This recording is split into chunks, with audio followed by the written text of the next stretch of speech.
You are listening to the IFH Podcast Network. For more amazing filmmaking and screenwriting podcasts, just go to ifhpodcastnetwork.com. Hey everyone, thank you very much for hitting that play button. This is another episode of the Dave Bullis Podcast. Really quickly, before we get to today's episode, I just want to say thank you to everyone who shares this podcast on social media. It is huge and it helps us out immensely. On this week's episode of the podcast, we have an actor, producer, director. We talk growing up as the son of an entertainment attorney for people such as Desi Arnaz, Mickey Rooney, and Mo of the Three Stooges. We talk about that a little bit. We talk about old TV a lot. So if you know who the Bowery Boys are, or maybe who the Marx Brothers are, we touch upon that, but we also talk about a lot about his career, and we also talk about his new film, Eyes of the Roshi, which actually stars Eric Roberts, and he actually made it in his own hometown, far, far away from Hollywood. And we're going to talk about how he did that, and also about upcoming projects like White Buffalo movie. This is episode 154 with guest Ethan Marten. You're listening to the Dave Bullis Podcast.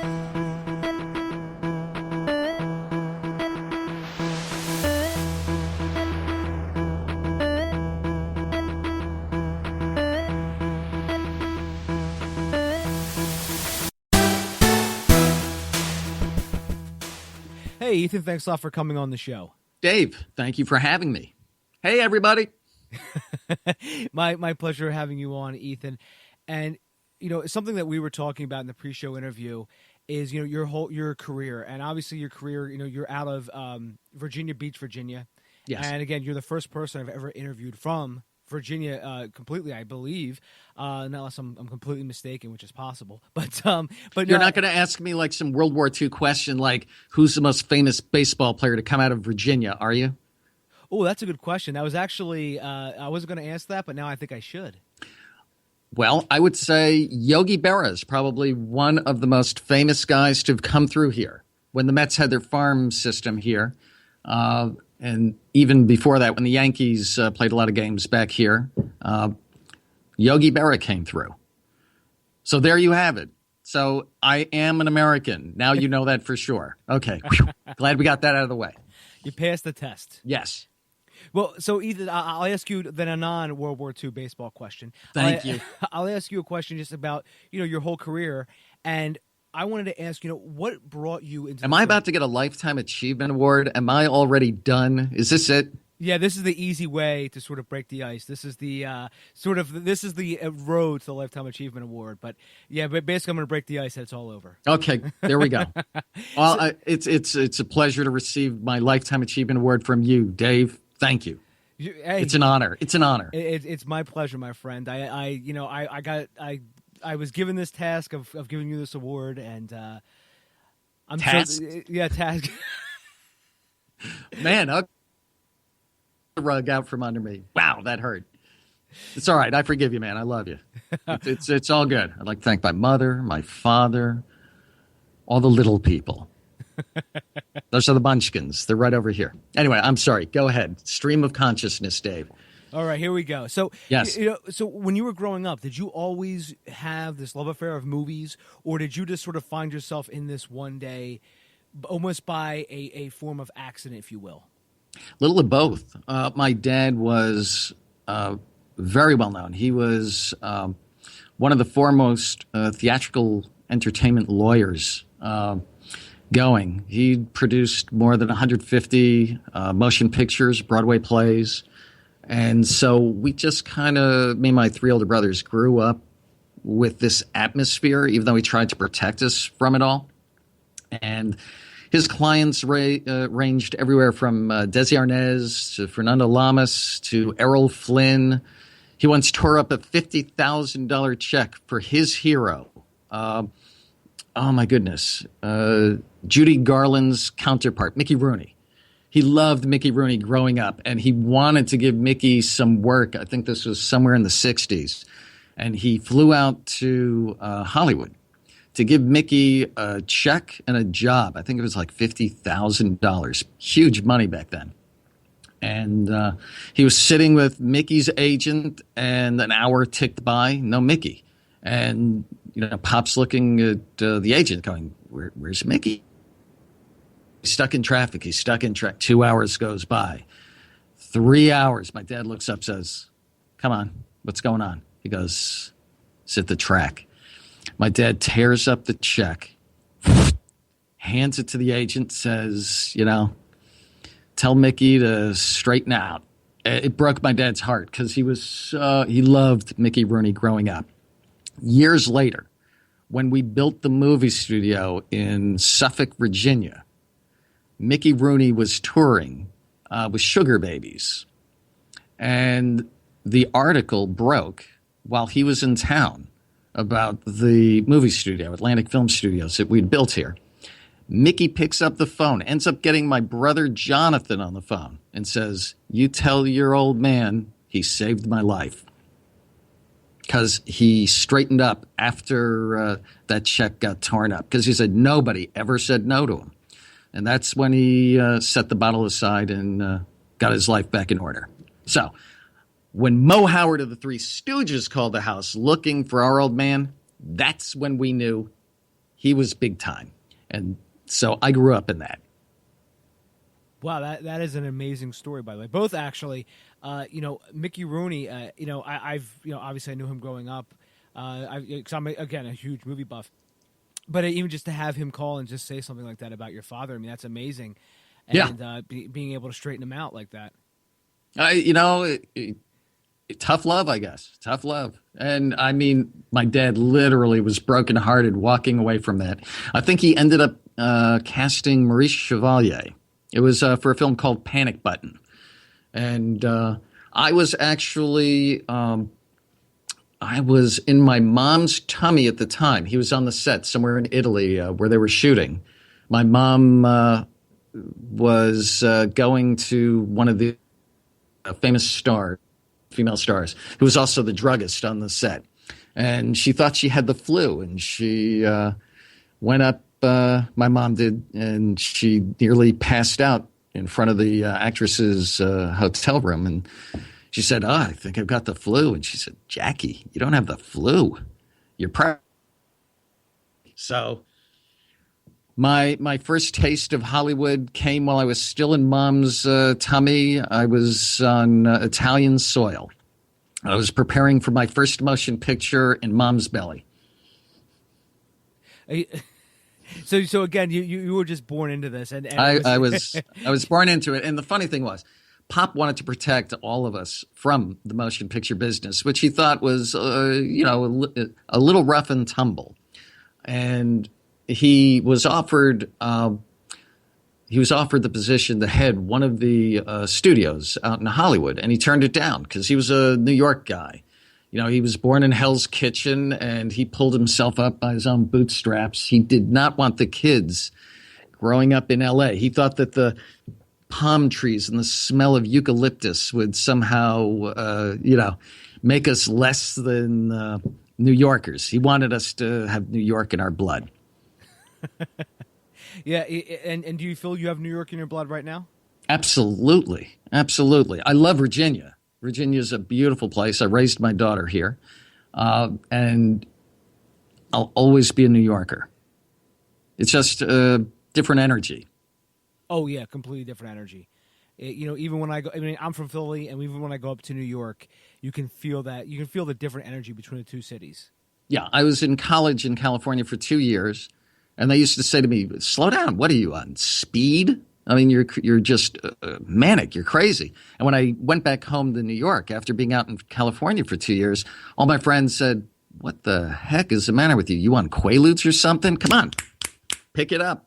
So 30 years in Virginia now, I've learned to kind of settle down and just go at a nice medium pace. It's nice.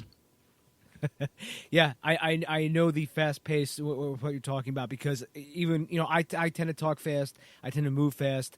And when my friends from down south come up to visit me, they're like, wow, everyone up here moves. I had this woman I used to work for who was from Georgia, and she used to say, you Northerners talk way too fast and you do way too much. Right. And you're thinking the complete opposite when you're down south. Yeah.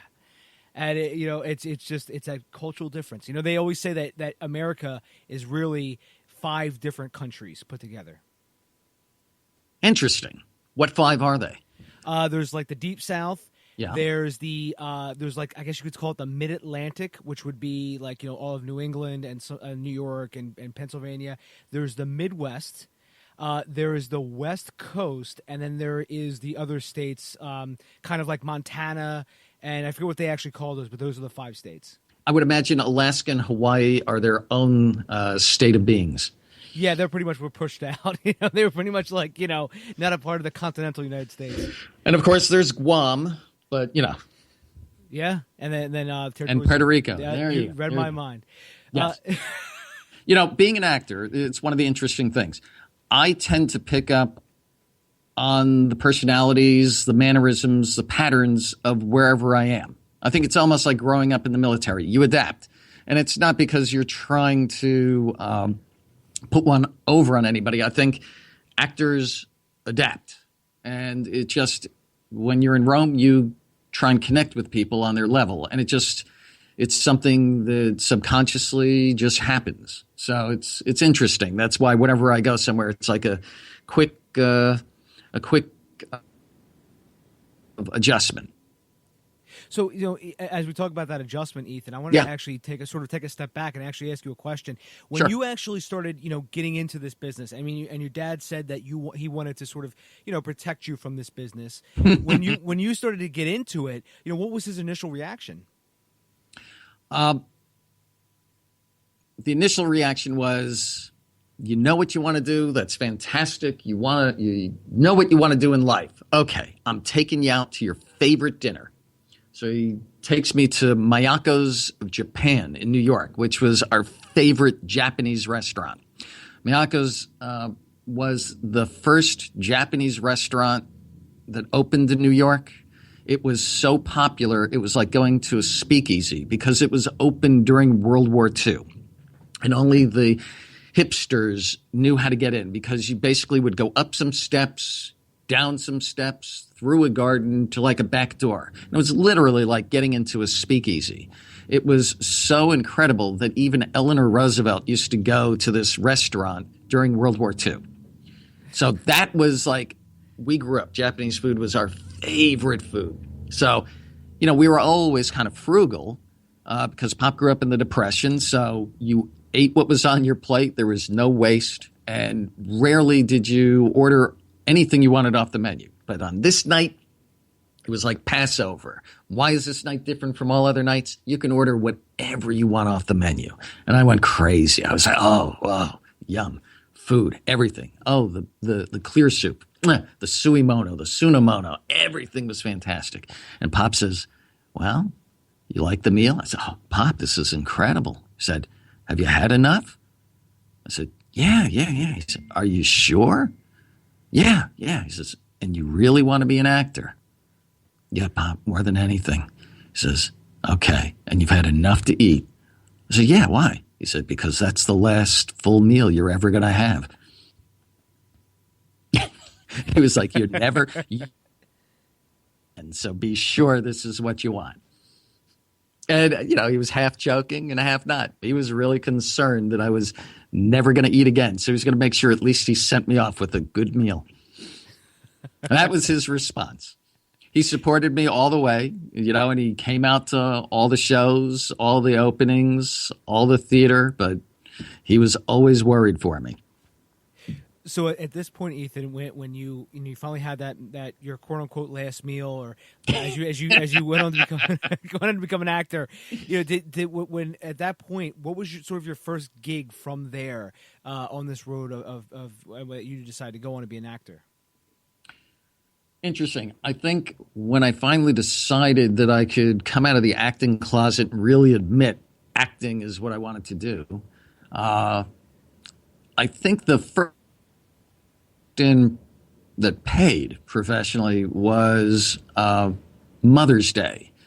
I think it was originally titled Vindicated, A Mother's Revenge, and it was with Theo Huxtable, Malcolm Jamal Warner, and Jose Ferrer was in that one. And it was great. I remember the first call, came that said, yeah, after 3 auditions, I thought, oh, maybe I got another call back. This is exciting. They said, you got the part. And I audibly, I screamed. I was like, yeah. I mean, you would have thought I got to see Reggie Jackson hit his 4th home run in the World Series. It was incredible. I just remember jumping up and down and being so excited. And as it turned out, my brother Jonathan and my brother Seth were also cast in this television movie. So the director, who ended up winning, I think, an Emmy Award for this TV movie, grabbed my brother Richard because he was hanging around the set to watch his brothers. And she said, well, I might as well put the 4th Marten brother in here. So that was the first time all 4 of us were on camera in a film together. So that was exciting. And all Jose Ferreira wanted to do was golf. So in between takes, he'd lean over. Hey, kid, yeah, where's the closest golf course? And don't screw up your lines so I can, get 18 rounds in. So that was my pressure. I had to get my lines right on the first take so that Jose Ferreira could get out on the links. And I'm proud to say, yeah, I got him out there. I got him out on time. That was actually going to be my next question. I was going to say, did Jose Ferreira get in those 18 holes of golf? Yes, he did. Okay. Yes, he did. He said, good job, kid. I'm out of here. Boom. That was it. I got a pat on the back from Jose Ferreira because he got to golf. So it's funny, too, that it's fantastic. That they mentioned the 4th Marten brother. I was actually going to say it's almost like sort of like the Marx Brothers when they had the 4 of them together and all the. Oh, look at you! You've been reading. Yes, we growing up in our house was like one long episodic Marx Brothers movie. Mom played the role of Margaret Dumont. We tormented her. She loved it, but man, we tortured her. And she was our Margaret Dumont. Pop was like the ringleader. So there were really 5 boys that she had to deal with. No, I've seen Duck Soup, and I've seen a lot of the Marx Brothers. Good man. Coconuts. Yeah, exactly. Yeah. And, I'm just a huge movie head, so I've seen a lot of different stuff. I know this is a little bit of a segue, but Go for it. What I was watching the other day? What? And I don't know if you've ever heard of these guys. Have you ever heard of the Bowery Boys? Are you kidding? The Bowery? Butch. Let's see. Muggs. As a matter of fact, one of Mom's nicknames was Muggs. So there you go. As a matter of fact, for my birthday not too long ago, my brother Seth actually sent me a picture of Hunts Hall, who played Satch. Yep, Satch. So I remember them when they were the Dead End Kids, before they became the Bowery Boys and the East Side Kids, but they were the Dead End Kids. Yeah, and I remember those movies were a little more dramatic, because people were getting shot at. And then when they became the Bowery Boys, it became not for the first couple of movies, but eventually became a lot more lighthearted. You know what I mean? Instead of like the serious sort of incidences like happening. Like there was one where one of their friends died in a boxing ring, and they had to sort of find his brother, and the brother went on a revenge kick. And Mouse is in the milk. The mouse is in the milk. That's the episode. As a matter of fact, Dead End Kids, that was with Jimmy Cagney and Humphrey Bogart. And you're right, those were really serious movies. And yeah, they went. Remember the mark of the squealer? When somebody's a rat, they get the mark of the squealer. They had him pinned in the hideout. We were going to slit his face from, the mouth to the ear. Yeah, they got a lot more lighthearted after that. I guess they didn't think that would be good for weekly serials. Yeah, that's when they became much more slapstick, and I again, I think that probably worked out for them because they sort of, it was either them or the Stooges at that point would really started to stand out. Exactly. It's funny. My first agent, Marty and Charlie, her husband, was one of the original Dead End Kids. Wow. Right off the Broadway stage. So he's actually, he acted with all these guys on stage as the original Dead End Kids. And he's actually still up and running. I'll hook you guys up. He's got some stories. Oh, well, please do. Because I actually was telling somebody the other day, there was one of the later Bowery Boys entitled Hold That Uranium, and there was a sequel to it called, I think, Breaking Las Vegas or something with Las Vegas. And that was actually the last movie for Leo Gorcey because his dad, Bernard Gorcey, had actually died before the movie actually started filming. And he actually died in an auto accident. And that was actually a lot of controversy about that because Leo showed up to set completely inebriated, and you could his performance was you could tell something was wrong.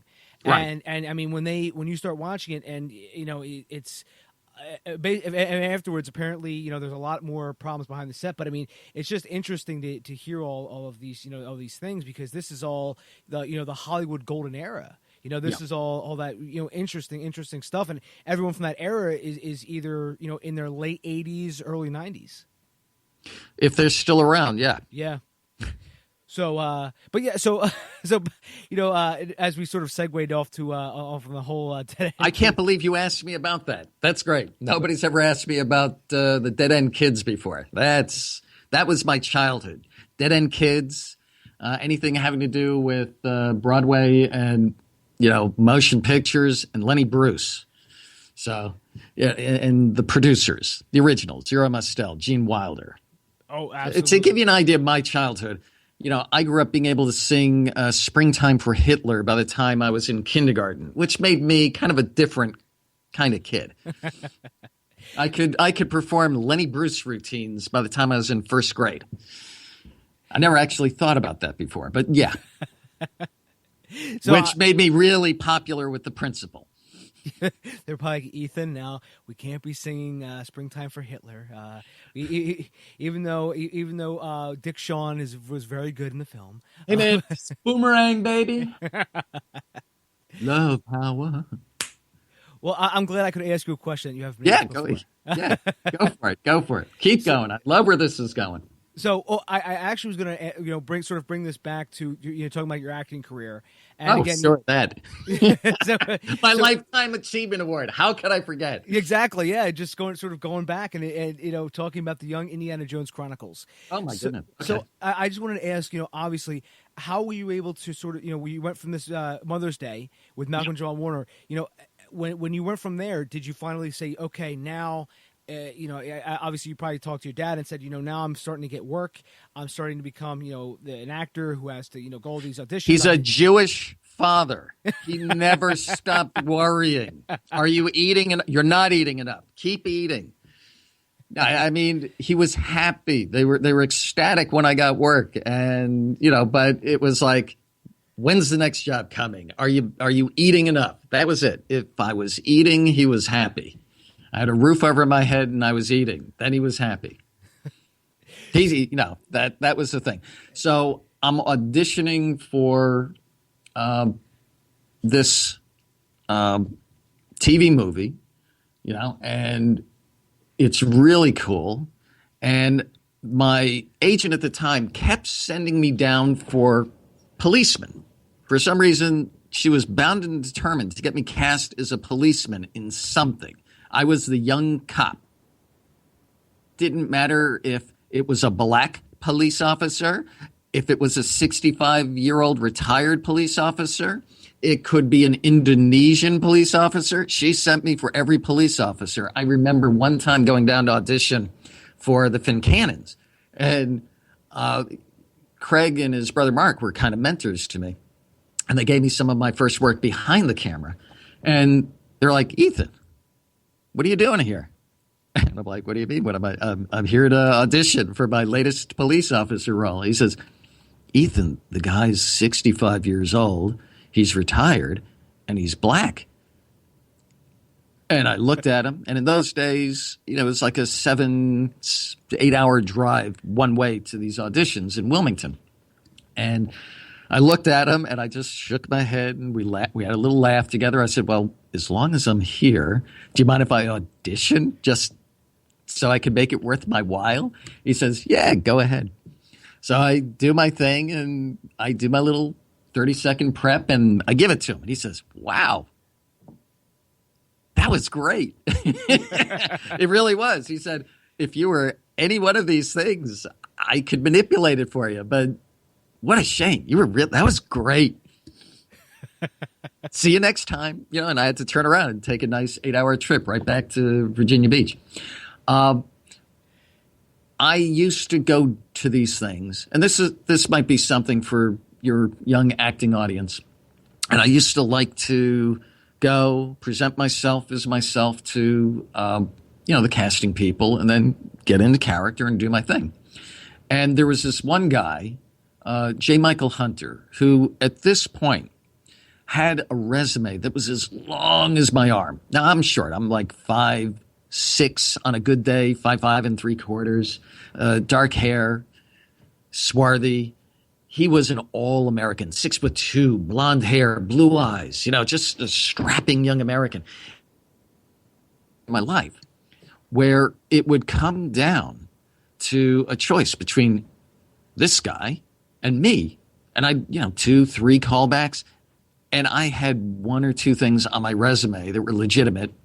And he had about 30 or 40. And I think one day he took mercy on me and he said, hey, when you go in there, do you go in character, or do you go in and then present yourself, then get into character? I said, oh, the latter. He says, don't do that. I said, why not? He says, they don't care if you can act or not. I said, they're casting directors. What do you mean they don't care if I can act or not? He says, no, they got jobs to maintain. They don't want to know that you can turn it on and turn it off, because you may not be the same guy who shows up on set that showed up in the audition. No, when you go in there, you go in character, and then you get the hell out, and you leave in character. I'm like, well, okay. I got nothing else to lose. It's not like I get everything that I auditioned for. I'll give it a shot. So in Indiana Jones, I went in, and I knew that the Fincannons knew me. This is my 20th audition with them. And they had yet to cast me in anything. And they loved me, but they just hadn't cast me yet. And I went in character. As a matter of fact, my agent sent me for another police officer, and it was 1920s Tin Pan Alley. A bunch of Jews running around. Now, my dad's first words were Mammy. It was Al Jolson. I grew up with Al Jolson playing, and Eddie Cantor, and all these things. I was home, and I was being sent to audition for another police officer. And I looked at Craig, and I said, buddy, these are my people. You must have something that's more appropriate for me than police officer. And he said, yeah, I think I got something. So he gave me Irving Berlin. And I go in, and I just decide I'm going in character. And I mean, I didn't present. Ethan Martin disappeared. Irving Berlin walked in, and Irving Berlin walked out. And lo and behold, I landed it. I mean, on the way out, they said, we don't even have to call you. You're in. That was perfect. And I just walked, and I didn't answer him as Ethan. I just gave him the finger to the nose, the salute. I was Irving Berlin, and I walked out. And that's how I got the Indiana Jones part. On set, the director, Sid McCartney, was so fantastic. And I had a real theatrical background, lots of improv and comedy as well. And so I would always improv, not wildly, but the character would always take over. So I have a great respect for writers. Mom wrote 20 books, so my respect for the written word is tremendous. But man, when the character would take over, stuff would just come out of my mouth because it was a character speaking through me. And there's an old Jewish way of expressing yourself, where you call a youngster a boychik. And I remember I called, was it Sean Patrick Flannery, who was playing the young Indy. I said, well, boychik, it's simple. You can't stop thinking about her because, and then we all break into song. And they let it play out, cut. What's this boychik? I said, oh, that's the real deal. That's authentic. I said, are you sure? I said, Sid, I swear to God, I swear on a stack of holy Bibles, that'll make you look like a genius, like you grew up in Tin Pan Alley. He left it in, and lo and behold, that's stuck. So I was allowed some free range, and I don't think there's a role where I haven't slipped some improvisation into it ever since. That is a very good tip, by the way, for all the actors out there. And honestly, Ethan, yeah, I also think helps that you showed up, prepared for the role. And I think when you just sort of hit it out of the ballpark like that. When just sort of my perspective and my experience, I remember one time, and I remember we were in I was with a friend of mine who was casting a movie. He's casting his own movie, and this guy came in, and I remember he just basically do you remember the comedian Sam Kinison? Sure. I promise, since you've got headsets on, I won't imitate him for you. There was a guy who came, and he kind of portrayed the character of Sam Kinison. And but the thing is, I still remember it. I remember everything he said. I remember him coming in the room. I remember how he left the room. And I think the guy, he didn't end up getting the part, but I mean, my God, he blew the roof off the place with that audition. And it just as you were telling me the story of the audition for Young Indiana Jones, it just reminded me of that so much, where he actually came in as a character, left as the character, and it just was so on point. It's funny. I'll tell you it'll seem like I'm taking a tangent, but I'll bring it right back to your point. When I was youngster and really just kind of starting out, before I was getting cast in things, my heroes, my parents, my mom, my dad, my three older brothers. Two of my brothers, Jonathan and Seth, were actors. And they took a special interest in me when I decided I really wanted to do this. And Jonathan trained me. Seth, one day, he said, "You know what? Here." And he flipped a script at me, little French's. And I opened it up, and it's Sam Shepard, True West. And he said, "Start reading." So I got to do the opening scene with my big brother. This is the first time he was going to actually do a scene with me. And we were in his apartment in the city. And his friends, because he was going to NYU, and his pals from the class were there. And so to me, this was a huge, big deal. My big brother is doing a scene with me, with his NYU acting buddies all around him. Holy shit. All right, this is cool. So we finish the scene, and this guy in the corner leans in and says, "Well, we know the kid can act." And that was his friend, Kevin Spacey. We fast forward years later, and Spacey is hanging out with Seth at Mom and Dad's apartment. They moved out of Larchmont. They were in the city before they moved down to Virginia. And their mutual friend, who was also in the apartment that day, Dave Silver, and they all knew each other. But Silver calls the apartment looking for Seth, and Spacey picks up the phone. And it's Mom and Dad's place. So he picks up the phone as Johnny Carson.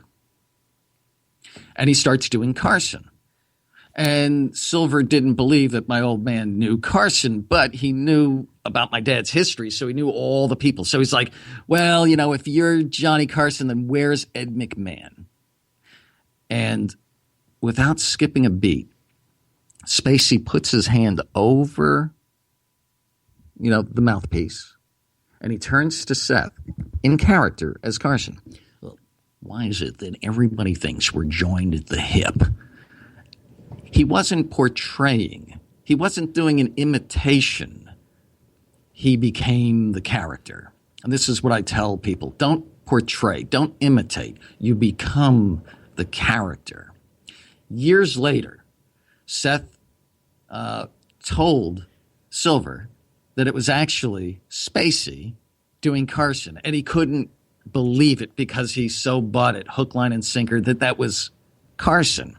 When Seth told Spacey, I told Silver. He's like, now these guys were all friends. But he said, "No, you blew it. You killed the illusion." And it was just so interesting to see the way his acting mind worked. You don't portray. You become. You are it. And So much so that you keep the illusion going, because that's the art. That's what makes it fantastic. So we come back to your original point. It's not that you portray these people. When you go in as an actor, you become. And you leave them with that because you're making the casting director's job easy. They want to keep working too. Your job is to make them so secure that when they recommend you, it reflects well on them. They want it. I mean, that's the first thing you learn when you audition. You go in and, man, they're rooting for you. They really are. You don't have to be nervous about these people on the other side of the table. They are as nervous as you are. They need you to be that good because it makes their job easier. You do it right, man, they can move on to the next one. Boom. You save them time, effort, and energy. So don't give them anything to think about. Don't ask extraneous questions. Do the audition, be the person, then get the hell out. Don't say another word. Don't give them a reason to second guess you. You know, that's a very good point, by the way, Ethan. Don't make them second guess you, or don't allow them to second guess you. I remember there was this actress one time who, as she was leaving the audition, do you want to know what she said to the casting director? I'll feel empathy pains, but go ahead. She said, "I really hope I get this part, but every time I have no. She says every time, but every time I get a big part, something bad happens to me." Oh, Jesus. And the casting director Somebody dies on the set. I don't know what happened. Every time I get cast, somebody gets poisoned. Somebody dies. So the casting director follows up and says, "Well, what do you mean?" And she says, "Well, the last film I had, I had a principal role, but I broke my ankle 2 days before filming, and I had to show up on crutches, and they had to recast, that day." And he goes, "Oh, okay then," and and she leaves, and he goes, "Well, I can never hire her now." She has put that image in his head now that if he casts her, she's going to end up hurting herself or doing something horrible. So let that be a lesson to all you actors out there. Shh. Be very quiet. And Ethan, I wanted to ask another question about, because you touched on this briefly, about directors. And it's something I always look for from a different perspective, because as actors view directors, I always want to get your take on this, and I always ask different actors this question about working with different directors of all these different styles. In your opinion, Ethan, with all your experience and all the projects that you have worked on, what are some of the key things that you feel communication? You know exactly what I was going. I mean, it's and I've been on both sides, and I think it helps for actors and for crew to have had each other's experience. What you want more than anything is trust. As an actor, you want to be able to trust and fully trust and the director needs to believe in the performer and the performer's ability. Once you have a way of communicating with each other, because a director wants to manipulate the actor. The director has to get something out of the actor. It's kind of like being an actor. You have an objective. You have specifics. You have your methodology of how you're going to achieve those goals. When, if you're a director, some people like specific directions. Go to the corner, turn right at 5th Street, and then left onto Lexington. Boom, you're there. Some people like, now you're going to go to the corner and you're going to see a Shell station. And it's got this great big, beautiful, right after you see the Shell, turn right at the Shell station, and then you go down about 2-3 more blocks, and you're going to see a dinosaur. That's where so you have to learn right off the bat, how is it with the other so that you get what you want. Works for the actor too. Actor kind of has to direct the director into directing them the way they need to be directed. And you want to do it in a way that builds trust in that relationship. So it's very funny. The magic as if is a great thing, for the actor and for the director. Hey, it's as if you're tasting wine for the first time, and you give them the sensations that they can feel in their mouth. Some people need that sensory direction. Some people just, no, just tell me to drink it, make it's sour. Okay, great. I got it. I know what to do. As I've had different directors on as well, they always said to me, Dave, avoid the whole result directing. And that is the whole, like, okay, you're angry and this and that. And some of the directors that I've had on here, they've worked with people like, Ron Perlman and other actors. And they said sometimes they'll actually just say, look, just if you want me to speak slower, just tell me that. Just tell me to speak faster. You know what I mean? It's just sort of quick, short, and to the point. I think very few actors that pride themselves on being actors want a line reading. And I think the most annoying thing that a director can do is say, here, just do it like this. And then they perform it for you. And, it's kind of like when you're a little kid, because actors we're insecure little kids. No matter how secure we seem, we're acting. We're insecure. We want approval. We want the love and adulation. We want an attaboy or an attagirl. It's kind of like when you're that little kid and mom says, go over and kiss your grandma goodbye. You don't want to be told to. Now you're only kissing her goodbye because you've been told. And it doesn't feel like it's a sincere goodbye kiss because somebody had to tell you to do it. And you're stubborn that way. And, that's an actor. Don't give me a line reading. Just communicate with me. Take the time to build that method of communication where it becomes like psychic communication. I can anticipate exactly what you want because you, Mr., Ms. Director, you have taken the time to get to know me. You know how best to reach me, to pull the best stuff out of me, and I trust you. The flip side of that is when you so blow trust with your actor or your director that neither one of you trusts the other one. So it's like when you hear something, you're thinking, well, I know that's the wrong thing. That's the totally wrong thing. And that's a horrible place to be as a director or an actor. So building trust and communication, those are the best things you can give each other on a set. Yeah, that is a great point, Ethan. Is trust and communication, particularly communication. I've experienced sometimes where there hasn't been a lot of communication sometimes on sets, and I think I mean obviously, where the communication is basically like a Meisner exercise, which in New York means. Have you ever done any of the Meisner repetition exercises? No, I haven't. Okay. I'll give you an example. Everybody in your audience knows Meisner without even knowing that they know Meisner. Because when De Niro's looking in the mirror, are you talking to me? Are you talking to me? He's actually doing a simple Meisner exercise. It's that repetition exercise. They're just repeating each other until something organic comes in. But in New York, the repetition, breaks down into fuck you right away. So that's where that comes in. So if that's the communication that's happening on set, when it's broken down into fuck you, and that's the second or third thing, that's bad communication. Just in case you didn't know that. Thank you. I'll be here all week. Remember to tip your waiters and waitresses.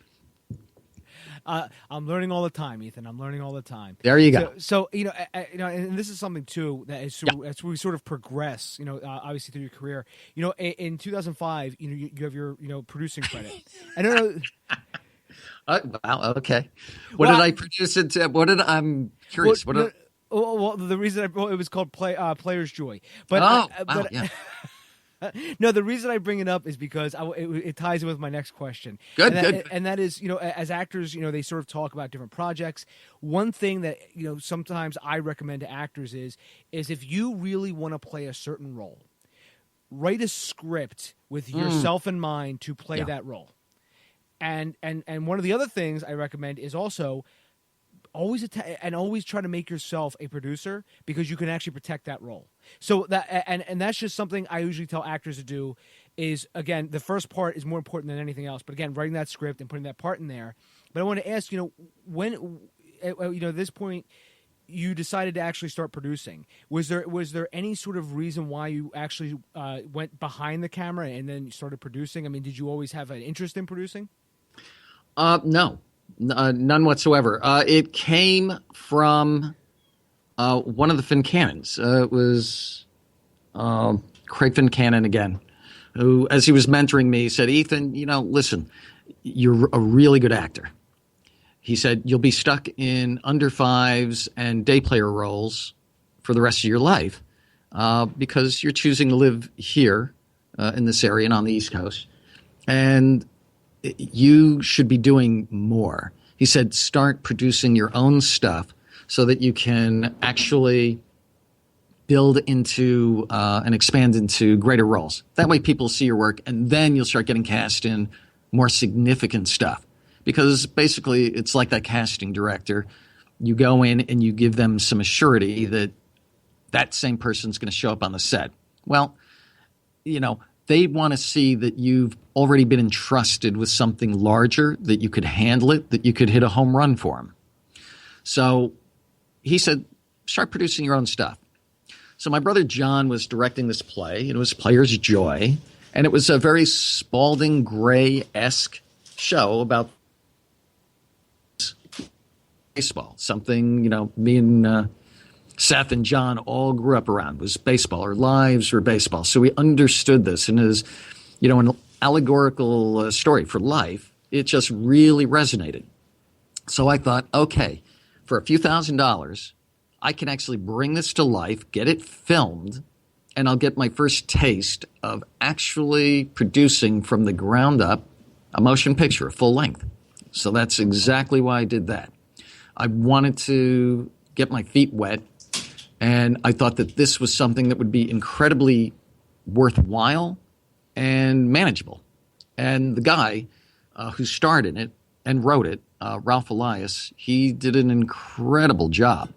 Very Spalding Gray-esque. I wish someday when I actually win my real Lifetime Achievement Award, I'm going to make sure that this guy, gets his due and it gets seen by a much wider audience because it's a powerful performance.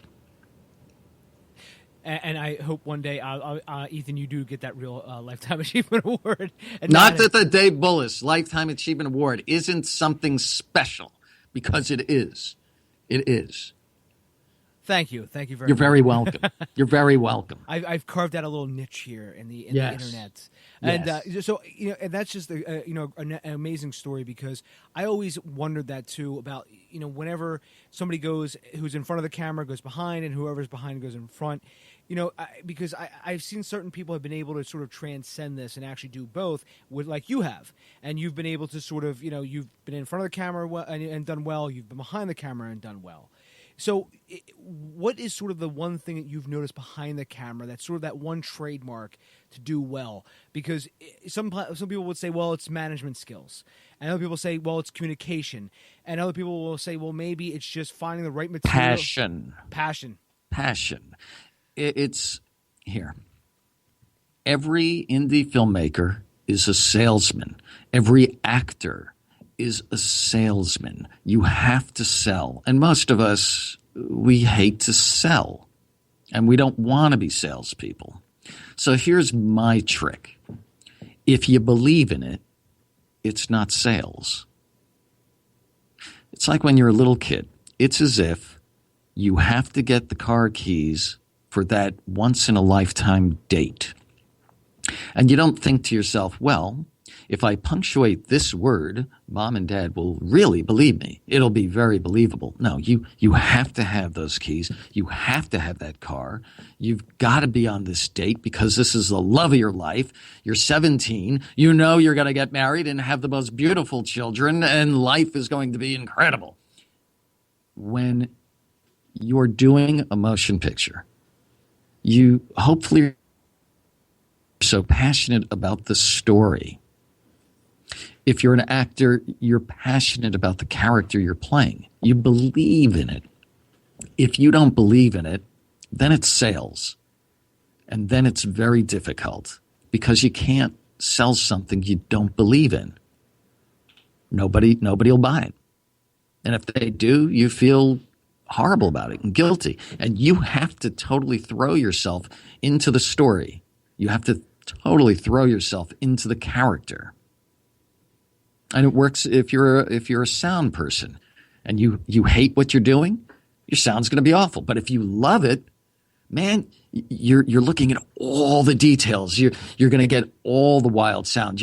You're going to get the footsteps leading up. You're going to get the snap of the fingers. You're going to get the slapping of the waves, the water hitting up against the seawall. It's just, you have to have that passion and that love and that belief in what you're doing. And that works for in front of the camera. It works for behind the camera. You know, there's a saying I once learned in sales, Ethan, and that was, everything in this world is sales, and all sales is problem solving.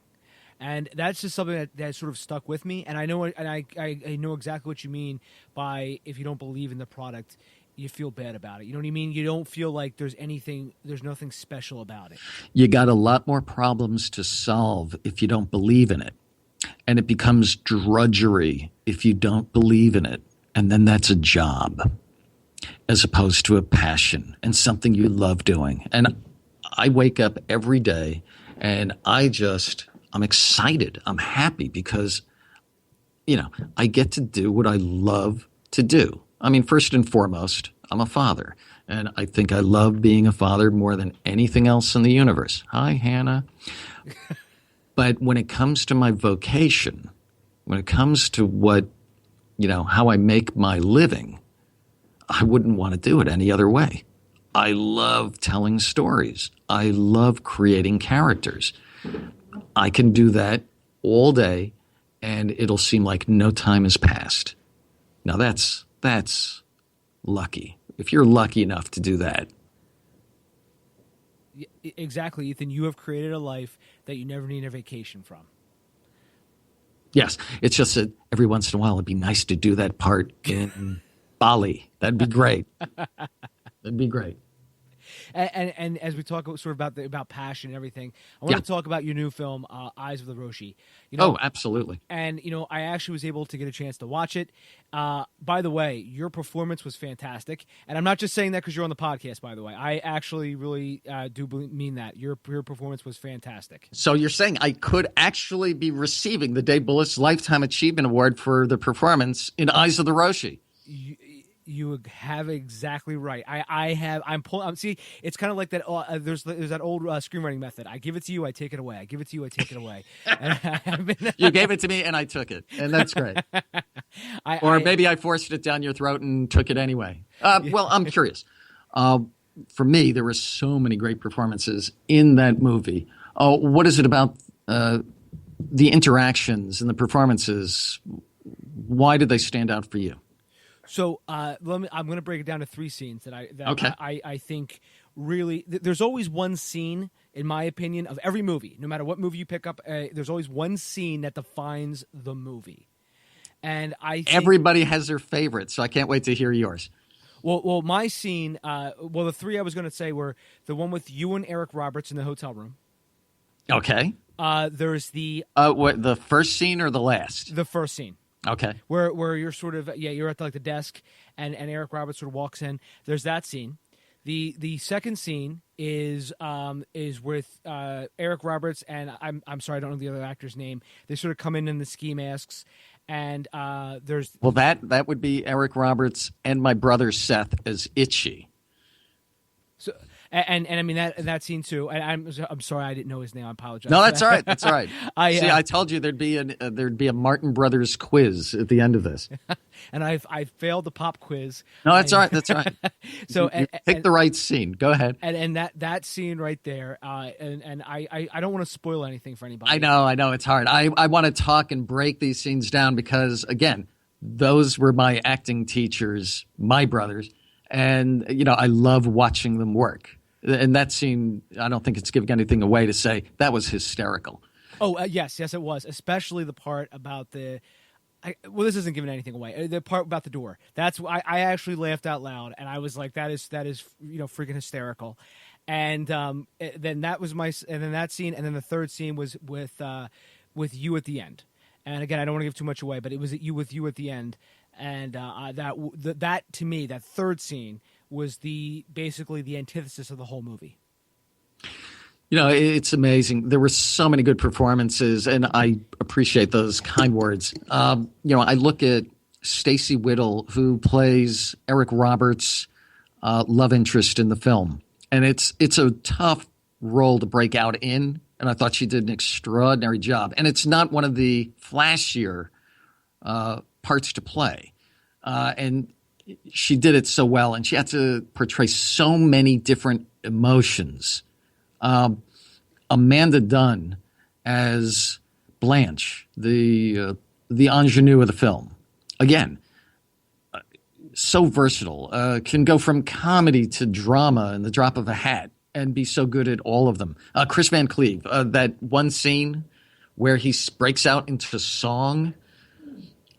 I mean, for me, that's one of the scenes that I love in this film, because it seems that our status as a cult phenomenon is sealed in that one moment during the film. But Jonathan as Marty, that scene in the taxi cab near the end of the film, mm-hmm. I mean, you can literally cut that tension with a knife. And the way the music makes you think you're about to watch a comic scene, and we play that little sleight of hand, and then, an audience of 400 people jump out of their seats because we did a little sleight of hand on them. There are just so many cool behind-the-scenes elements that you wouldn't realize are part of a film unless you're behind the scenes. You go, this wasn't a mistake. This happened on purpose. And that's kind of a cool thing, too. But anyway, thank you. Oh, you're very welcome. And again, and Sean, I'm not just saying that because, obviously you're on the podcast with me. I thought, this was a really, really interesting movie. And again, I think your performance was phenomenal. And I want to sort of ask Was that a surprise? No. No, I mean, you see a lot of indie films, and I know you talk to a lot of indie people. What is it when you're watching all these films? Because I know you want to be, listen, when you're a podcaster supporting indie films, and I don't think it's fair to compare an indie film with the resources that it has, shouldn't be direct, you're trying to achieve something, and you're trying to achieve it on micro budgets, usually. And it's not fair to just put them head to head with the resources of a major studio. So you're wanting to be pleasantly surprised you. Well, I didn't know I was going to turn the tables on you, did you? Well, no. I what happens is I get to see a ton of movies, Right. movies that's obviously some are just sent to me. Hey, Dave, watch this. Do you want to have this on the podcast? And I sometimes I watch them, and I say to myself, I understand where they're coming from with this. Other times I watch them and I say, wow, for the budget they had, they did a lot more. It doesn't look like a $50,000 or $100,000 or what have you film. It looks like a multi-million-dollar film.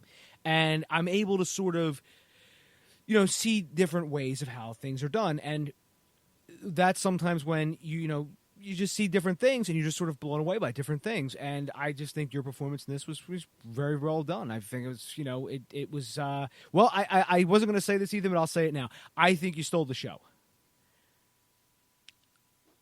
Okay. I don't know. I usually, because again, you're on the podcast and sometimes, I don't want to seem like I'm just sort of talking up my guest, but no, I really think you did. And, that's just, I always try I'm proud to be part of this ensemble. I just think there were so many fine performances in this. I'm very happy to just be amongst what I think was a fine troupe, a fine ensemble.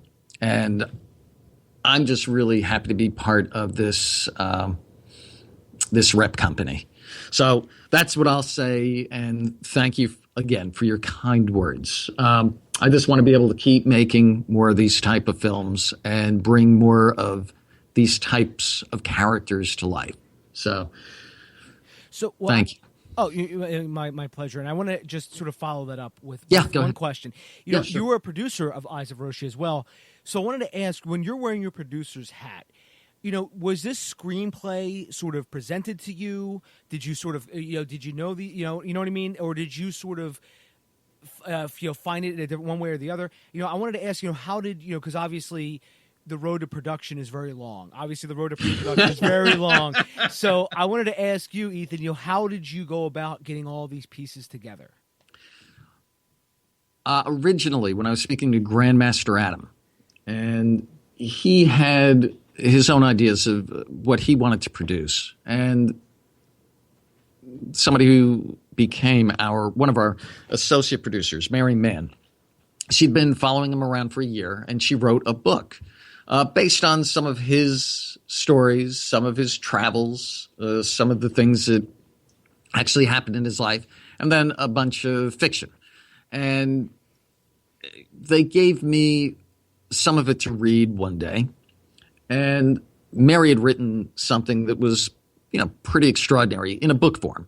And Adam had kind of re-edited some of her stuff, and it was like ideas that were in his head but didn't translate well on paper. And they said, here, read this. And it was about 4 or 5 pages, single-spaced, and, the pica width was, barely fitting on the page.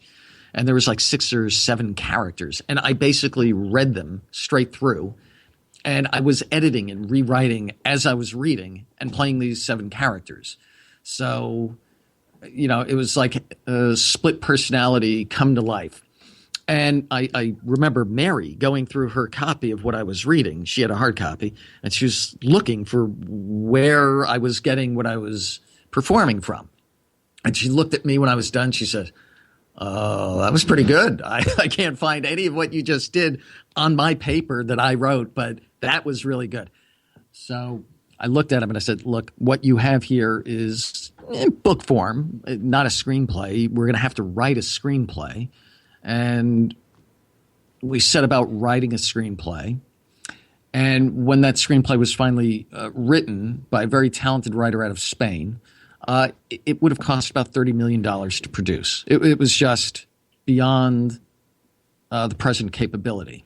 So the director and, at the time, the AD, John Martnell and Joseph Baum, took about writing a new screenplay. And they inserted a heck of a lot more testosterone in it. And it kind of took a different direction because Adam wanted a lot more spirituality and Buddhism. And, I think he wanted it more in the direction of Karate Kid than The Godfather, even though he loves The Godfather. So it was a constant state of negotiating between the writers and Adam to get enough of his teachings in while making something that we thought could be commercially viable. And basically what you see was the product of about a year and a half's work and negotiation. So, guided. And I would say, I helped write additional material, and so did Mary, but it was with a heavy guiding hand, ushering this present screenplay into being. And so that's interesting that you were able to take it in a development. You know what I mean? And actually, sort of shepherd that along. Because, right. That is, obviously. So when you were finally got that script and you said, this is the script that we could go with, what was the next step? Was it, sort of finding the money? Were you always planning to shoot in that Virginia Beach area? So what was sort of the next step? I have a firm commitment with the state of Virginia. I've told these guys, listen, I raised my daughter here. I live here. This is home. Whenever I can, I will be shooting in this area. And they've been very good and very cooperative. And I know all the key locations, and I know the crew. These crew members have worked with everybody from Nicholson to Spielberg, to Tom Cruise. The locations, so many of them have never been on film before. I can, with the turn of the camera, I can be in the tropics or the desert. So it just lends itself in so many ways. So yes, I knew I was going to be here. The money raising is actually not the most difficult part for me, which might be funny to other people. The roughest part, I think, is just once you have the film, ushering it in and through post-production to make sure that what you've captured, comes to life in an even better way. All along the process, you want to keep making it better than what you were hoping for or thought it could be. And, the toughest part is distribution. It's the distribution.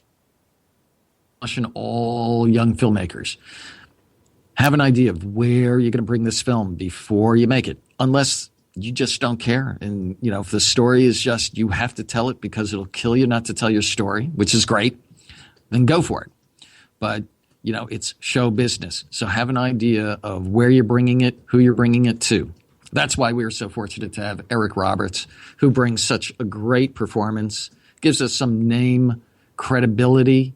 And, without Eric Roberts in it, a lot of people wouldn't have even looked at the film, and this is why we've developed such a fun cult following, because people came along to see Eric Roberts and then they discovered all this incredible talent that came along with him.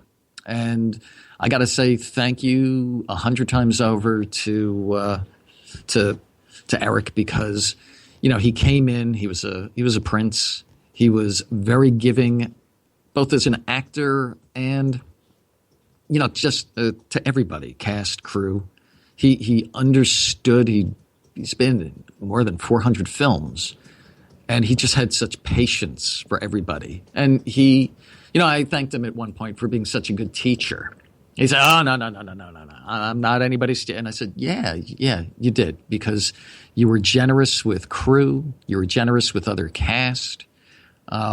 He's an actor's actor. He's a director's actor. He was great.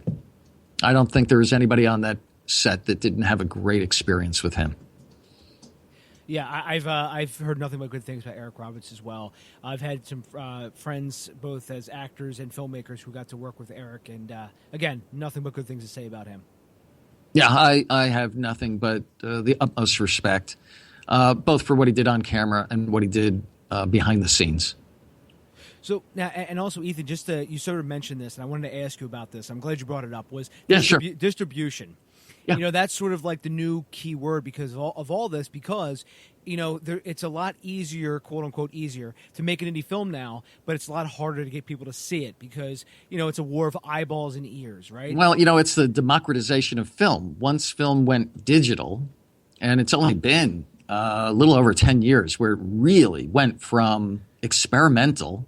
The AG HVX Panasonic. It was the first camera to, use the P2 cards. Mm-hmm. And my film company at the time, Star Circle Pictures, it's my company now is Light Age Films. I gave Star Circle to my brother Richard. And so he has carried on Star Circle to this day and Waveform Studios. But we were the first in the world to produce a complete film with that Panasonic AG HVX 200. So that was the first time P2 cards, that digital technology, could be used. So we did a previs of the film, the storyboards.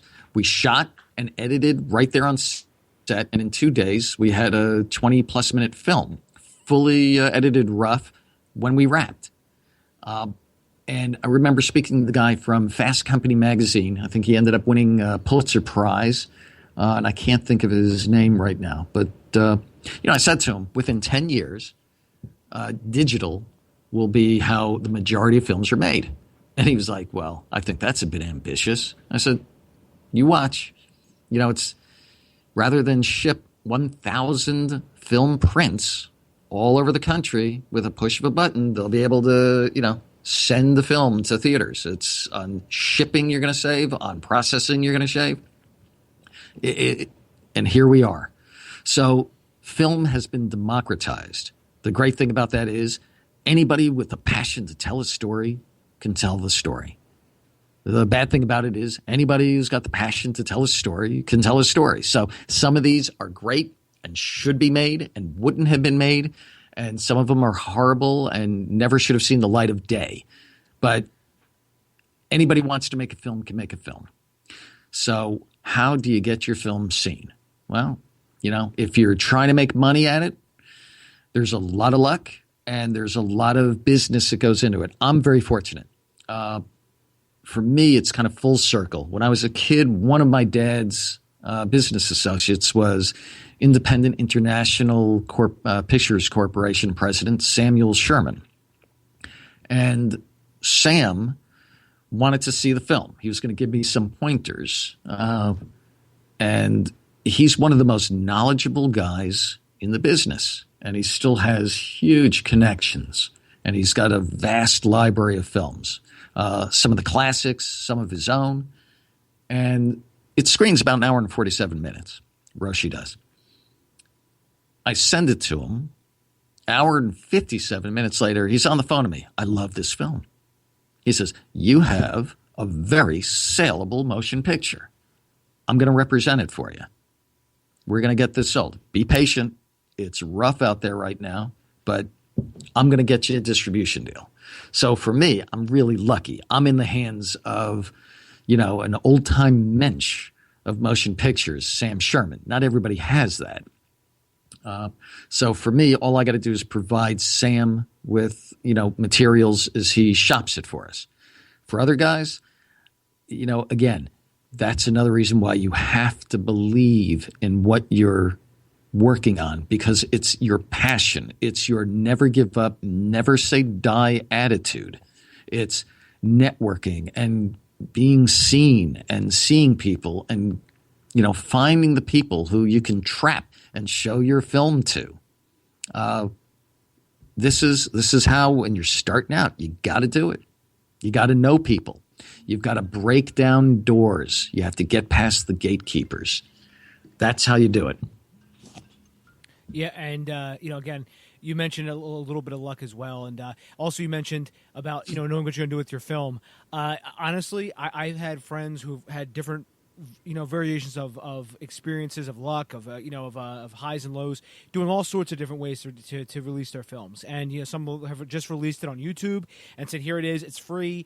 We're just hoping to get some other other funding from this, because look what we did for nothing. Imagine what we could do for something. And then also some have just gone through different distribution methods. I've had people on here who've gotten it on every single thing you can think of: Xbox, PlayStation, Comcast, etc. And then obviously everyone has different experiences with all that. And I think knowing where it's going to go and knowing what your plan is before you start to do this, and knowing what the audience is going to be and where they are, it's all that is so critical nowadays. Yeah, it also helps to know, do you have to make money? Have you spent every last dime? Are you totally broke as a result? Or, do you have a bottomless pockets? If your bottom line is, I got a story to tell and I want to tell it, and now I just want people to see it, you're going to measure success differently than somebody who's got to make their money back or else. And so know why you're making this motion picture, this movie, before you make it. Don't do it for the fame, guys. Don't do it because you want to be famous. Do it because you have to tell this story, or you don't know what you're going to do with yourself. Become an actor because it's in your for anything else. If you're doing it for the fame, you're lost. You're lost. 1 out of 1,000,000 of you are going to make it. So do it because you love it. Make your movie because you love this story and you just have to tell that motion picture. Then the rest is gravy.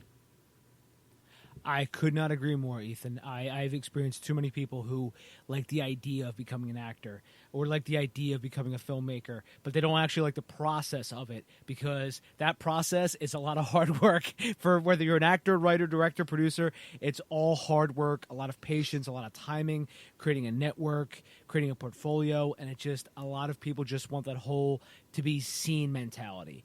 And I've talked about that too on the podcast with some of my past guests as well, where the heart's not in it, but the brain is, if you know what I mean. Like they know they want this, but they don't want to actually have to pay for it. So to speak. Look, some of those people are going to quote unquote make it, but they're the exception. And I don't know, that just doesn't sound satisfying to me if you're not enjoying it.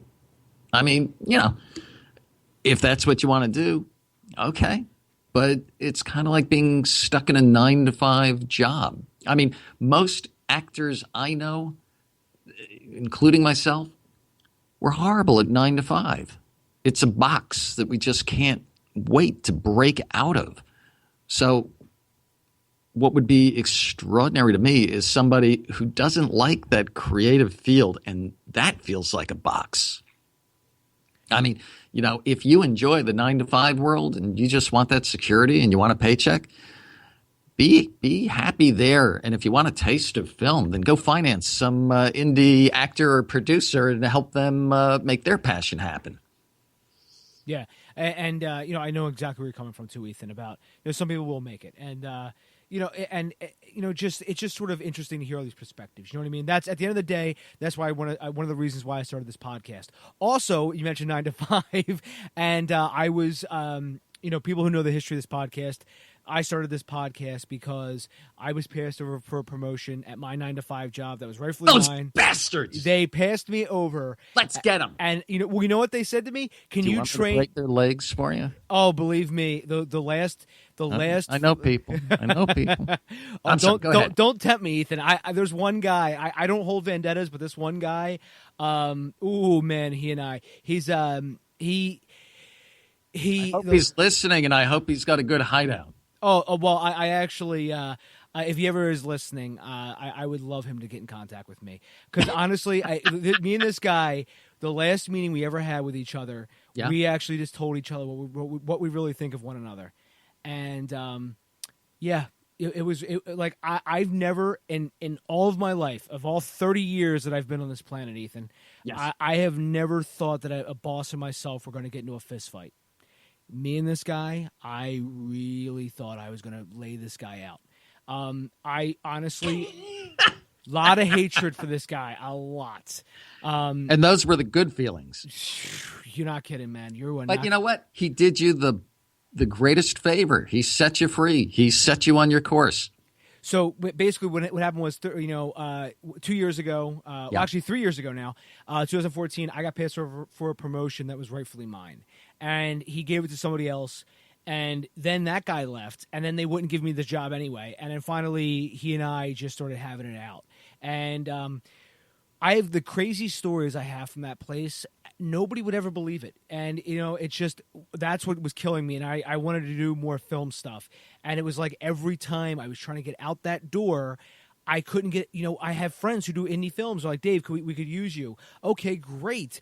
But, what do you want me to do? Oh, you want me to make another project that's never going to get seen? Because what happens, Ethan, is I used to be very, very active in this Philadelphia area scene. Yeah. A lot of these projects would get halfway done or get all the way done, and then nobody would ever see it. It would sit on some guy's hard drive, or it would sit in mini DV tapes on some guy's shelf, and it became very, very frustrating. You know what I mean? So yes. It was sort of like this ebb and flow. And now, now with this podcast, I made this my outlet, and I also wanted to make a free film school at the same time, because I didn't go to school for film.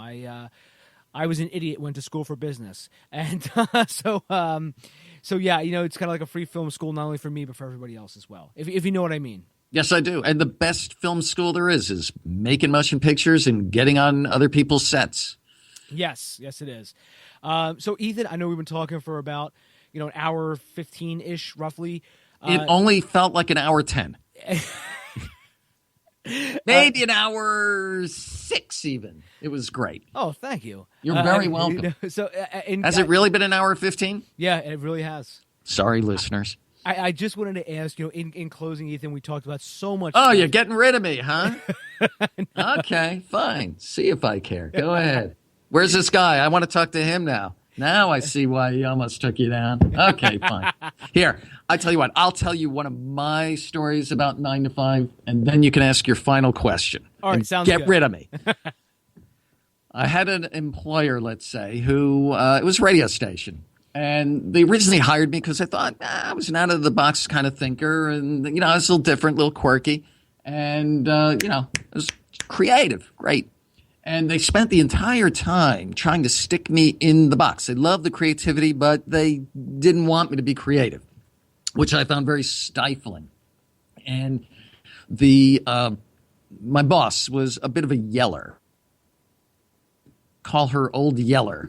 So one day I'm in her office, and she's keening at me, screaming about something. And it started as just loud talk, and then it got into screaming.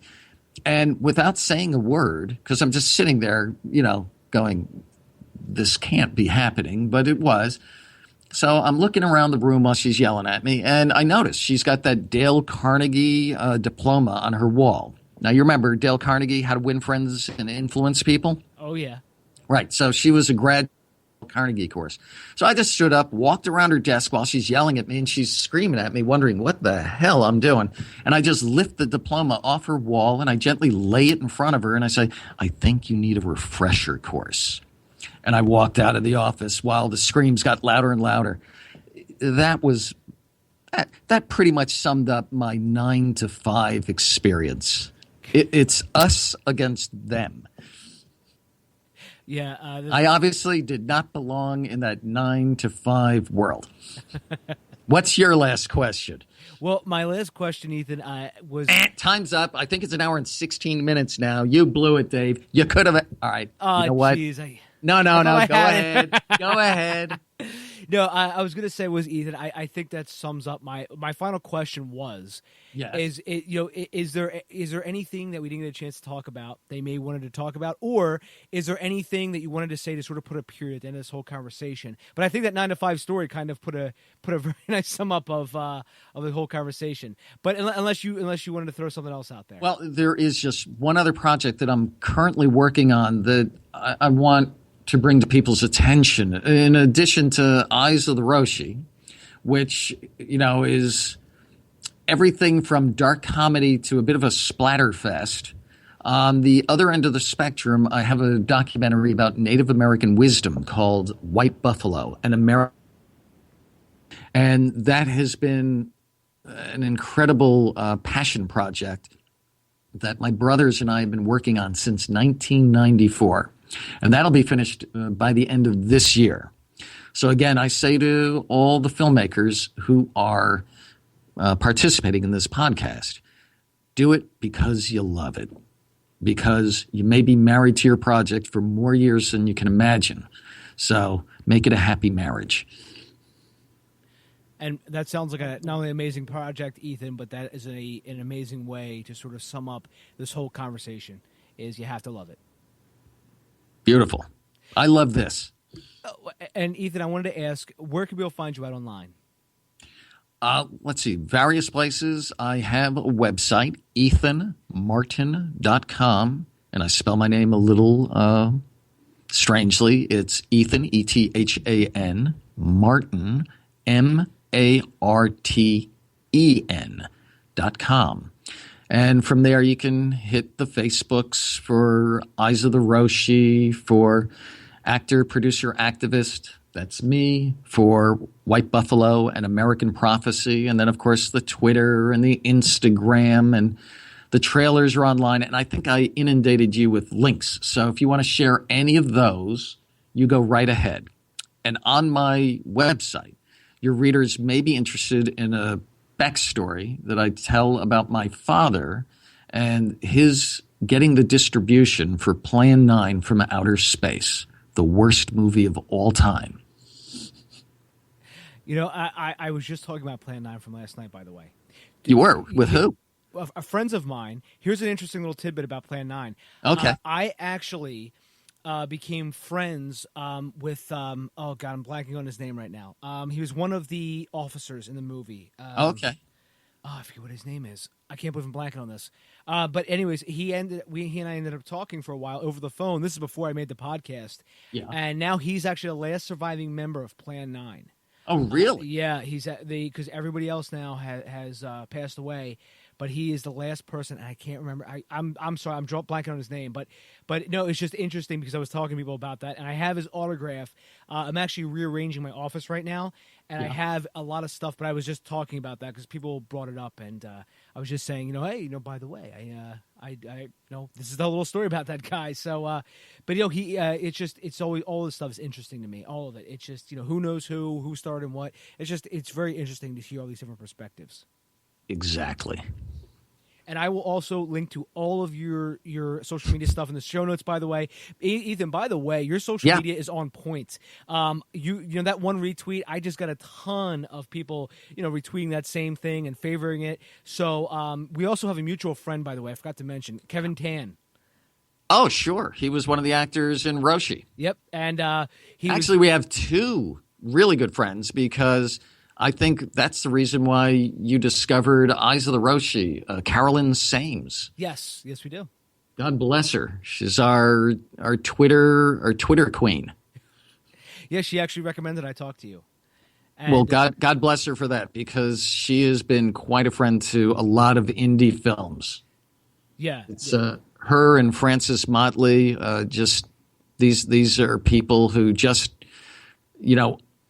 they just love indie film, and they have been angels to a lot of the indie filmmakers out there. I don't think I would have achieved the cult status that Roshi is starting to achieve without their efforts. So thank you to them as well. But how do you know Kevin? Kevin and I met years ago, and I forget where we met at, but we became friends we reconnected on Facebook, and then we started talking again and again here and there, but that's how we know each other. Because I remember he was on Always Sunny in Philadelphia, again, bringing it all back full circle, and nice. he gets punched in the gut by Mac when he's choking on, I forget, a piece of food as they're in Chinatown. Perfect. Was there a Johnny Alonso connection with Kevin by any chance? There was not. Okay. But it's all about networking, right? You never know who knows who. So, that's right. So I will link to all that in the show notes, everyone. DaveBullis.com. Twitter, it's at Dave_Bullis. Ethan Marten, I want to say thank you so much for coming on the show, sir. Well, if you want to, you can. Go ahead. Say goodnight, Gracie. You're welcome, and thank you, Dave. It was a lot of fun. Oh, my pleasure. My pleasure at all. I was actually going to say, going to mention the, what was it? Who used to say that? Good night, Mrs. Wherever Calabash, you are. Wherever you are. Yes, there you go. That would be Jimmy Durante for some reason. All you young folks. I keep thinking of Red Skelton, and I was like, that's not it. That's not right. But there you go. So there's a lot of... listen, you can edit this, and you can say, it's just like Jimmy Durante. Good night, Mrs. Calabash, wherever you are. Yeah, and then no one will be the wiser. That's right. Ethan, I want to say best of luck. And again, thanks for coming on, and I will talk to you very, very soon. I'm looking forward to it. Take care, Dave. Find Dave at davebullis.com. Please make sure to subscribe and share the podcast.